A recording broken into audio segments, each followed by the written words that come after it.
Hey, okay. So next we're gonna talk about tips for new grad nurses, okay?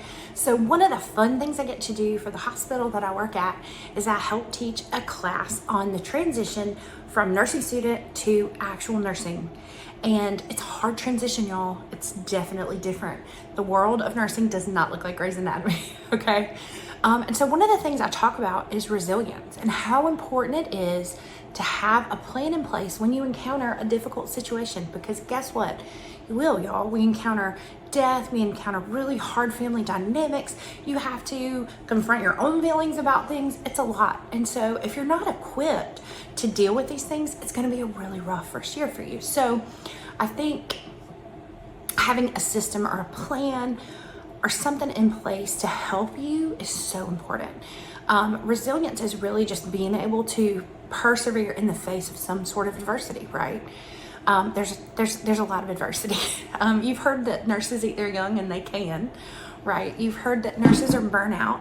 50% of new grad nurses leave in the first couple of years because it's not how they think it's going to be.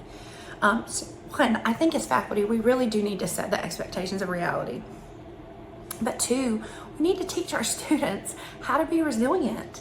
I think we've lost a lot of that in our culture. So resilience, you have to know your body. That's really important, right? We talk a lot about fight or flight. Your body, when you're, faced with some sort of adversity or danger or something your body perceives as danger, which is usually stress, you go into fight or flight mode. Your adrenaline kicks in, your heart rate goes up, like all the things. And so learning how to kind of kick your body out of that fight or flight response is important, especially if you're in a code situation and then it's hard for you to kind of bring yourself back down. I encountered this recently, not at work, but when I almost picked up a snake, right? And I immediately went into fight or flight mode, and it took me a while to calm myself down. And then I was like, hey, Lacey, you teach this. You should probably know how to get yourself out of fight or flight mode. So that's really important. You need to have balance. You need to find a mentor. So that's probably my biggest tip is find some people that will pour into you. It doesn't have to be your preceptor. It's not always like that, right? I tell students all the time when they say, hey, I think I'm gonna work on such and such unit. I'm like, that's great. Tell me about that unit's orientation. Tell me about the people on that unit that will pour into new grads. That's so important as a new grad to have people that will surround you, that will let you answer questions, that do not make you feel stupid, that will back you up. I had that as a new grad. It wasn't a unit that I loved. It was a difficult med-surg renal unit with really sick patients, but I had people. I had friends that started with me, and I had some really good nurses that taught me how to be a good nurse, right? And then I also had a difficult coworker who in fact read my charting as a new nurse out loud at the nurse's station and criticized it. It was a really hard situation, and I wanted to run home and cry, but you know what? I was like, hey, we communicate differently. That's okay. I confronted her about it. I worked my way through it. What she said wasn't wrong. How she approached it was completely inappropriate. But I learned a lot about my own boundaries and standing up for myself. And just that different people communicate differently. So find your mentors, know your boundaries, know your body, learn resilience. Those are all. Take care of yourself. I think take care of ourselves mentally, physically, spiritually. All these are so important. Sleep when you need sleep, people. Listen to your body. That's so important. And then lastly, know what you don't know. I tell my students this all the time. Know what you don't know.